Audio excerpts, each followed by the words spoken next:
My name's Chris Majors. I'm from Australia and I've lived in the Wakatobi on and off now for the last 2 decades or so.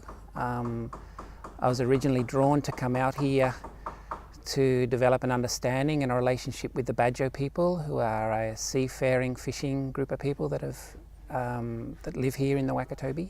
The notion of conservation is something that's not part of the Bajau psyche. You know, if the fish are there, if they see a resource in front of them, it's not about taking some and leaving some. They'll take whatever they can grab.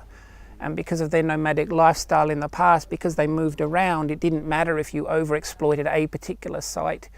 If you didn't go back there for another year or 6 months, you know, those resources themselves would recover.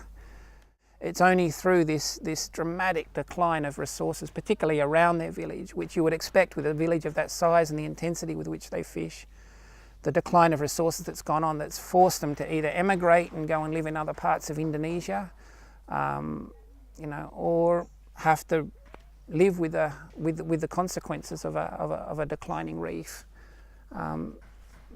But it's only through that process now, with the next generation of Bajau people coming through, that they are now faced with, okay, how are we going to deal with this? You know, are we just going to leave this area, or are we actually going to try and change our ways and manage the resources? Scientists are obviously concerned about the changes going on out there on the reefs. The local people now comprehend that there are significant changes going on that are affecting their material way of living and their ability just to feed themselves.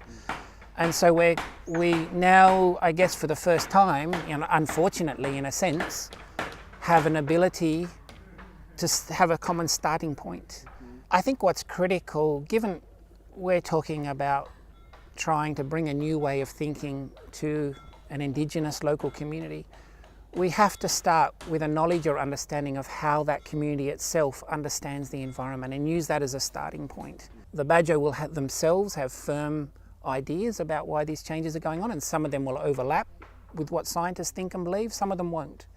And so we need to weed that down and work out, okay, what are the things that we have in common about our ideas about why reefs are changing?